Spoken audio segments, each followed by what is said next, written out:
Today I'm going to tell you a story about a boy who almost died while playing Roblox.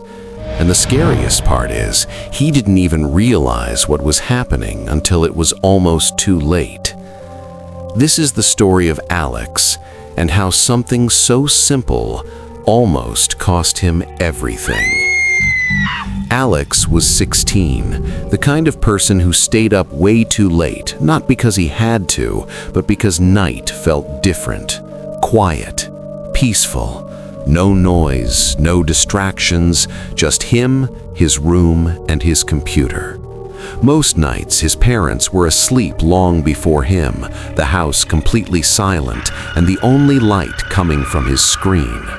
Roblox was his routine, not something exciting anymore, just something he always did before going to sleep.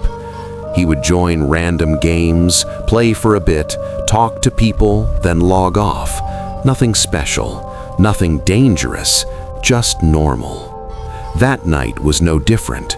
It was around 2:40 a.m. when he joined a game, put on his headphones, and leaned back in his chair. The room was dark, the window slightly open, a cold breeze moving the curtain just enough to notice. But he didn't, because once he put his headphones on, everything else disappeared. The game started, voices in the headset, players talking, laughing, nothing unusual. Alex focused on the screen, completely locked in. Minutes passed, then an hour. He didn't check his phone, didn't look around, didn't hear anything outside the game. And that's when it started. At first, it was something small, a faint smell, something slightly off, not strong enough to notice immediately, just enough to be there. But Alex didn't react. He didn't even register it, because in his head, nothing existed outside the game. The smell slowly got stronger. The air in the room felt heavier, harder to breathe. But again, he didn't notice. He adjusted his position, took a deeper breath, then another, thinking nothing of it. In the game, everything was normal, but in real life, it wasn't. Somewhere in the house, something had gone wrong, something no one noticed, something silent, dangerous. And the worst part? Alex had no idea. He kept playing, laughing at something someone said, completely unaware that every minute that passed made things worse. His reaction time slowed slightly, his focus dropped, he blinked more often, his eyes struggling to stay open.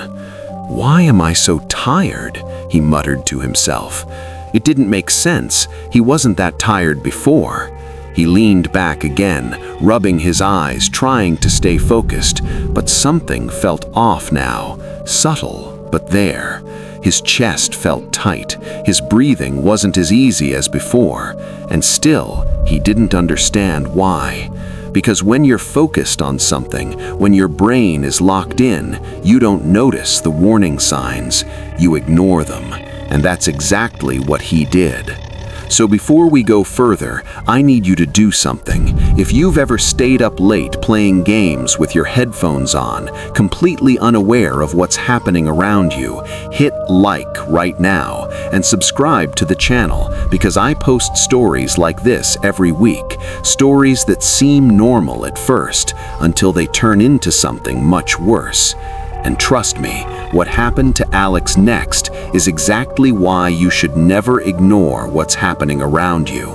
Because he didn't stop, he didn't take off his headphones, and a few minutes later, everything got worse. A few minutes later, Alex wasn't just tired anymore. Something was seriously wrong. His head felt heavy, like it was filled with pressure. His vision slightly blurred, and every breath felt weaker than the last. But instead of stopping, instead of taking off his headphones, he kept playing, trying to ignore it, trying to convince himself it was nothing. In the game, everything was still normal. People talking, laughing, arguing. But for Alex, the sounds started to feel distant, like they were fading away. He blinked slowly, trying to focus, but the screen didn't feel as clear as before. "Why do I feel like this?" he whispered, his voice low and confused. He leaned forward, resting his arms on the desk, trying to stay awake, but his body wasn't responding the way it should. His fingers felt slower, his reactions delayed, and then his character in the game stopped moving.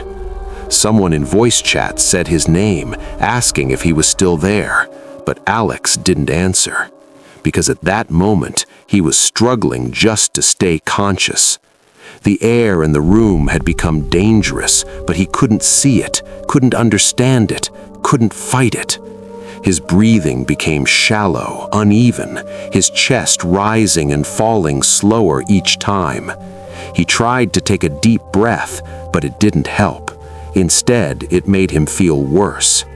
His head dropped slightly, then jerked back up, like his body was trying to keep him awake, but it was losing, fast. The room around him felt different now, heavy, silent.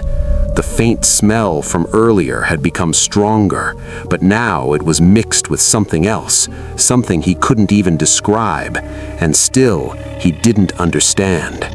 Because when something like this happens, you don't think clearly. Your brain slows down, your body gives up before you even realize what's happening. Alex tried to stand up. His chair moved slightly, but his legs didn't hold him properly. He grabbed the edge of the desk to keep his balance, his vision darkening at the edges. For a second, everything went quiet. No voices, no game, just silence. And then his body gave in. He collapsed back into the chair, barely conscious now, his head leaning to the side, his breathing shallow and weak. At that moment, if nothing changed, he wouldn't wake up. Minutes passed, maybe more. No one knows exactly how long he was like that, but something outside the room changed everything. His phone, lying on the desk, started vibrating over and over again. A call, then another, then another. It was his mother. She had woken up in the middle of the night, feeling something was off, something she couldn't explain. She tried calling him once, no answer. Twice, still nothing. That's when she went to his room. She knocked on the door. "Alex?" No response. She opened it, and immediately she felt it. The air, the smell, something wasn't right. Her eyes went straight to him, sitting in the chair, not moving. "Alex!" she shouted, rushing toward him. She grabbed his shoulders, shaking him, trying to wake him up, but he barely reacted. His eyes half open, his breathing weak, his body completely out of control. Panic hit instantly.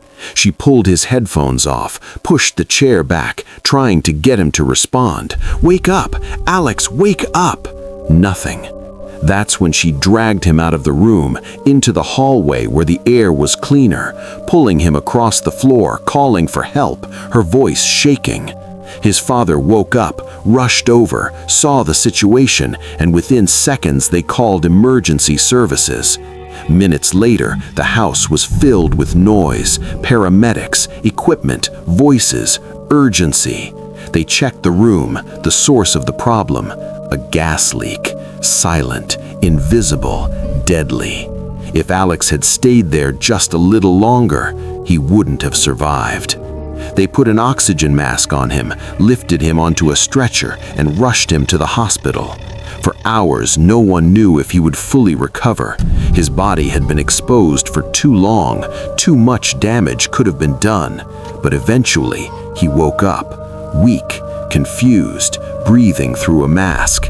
The first thing he saw was his parents sitting next to him, exhausted, worried, but relieved. "You're okay," his mother said quietly, holding his hand. Alex didn't speak at first. He just stared, trying to understand what had happened. And then it hit him. He remembered the game, the moment he started feeling tired, the way he ignored it, the way he didn't stop, and the realization that he almost died because of it. Weeks later, when he returned home, everything felt different. The room, the computer, the chair.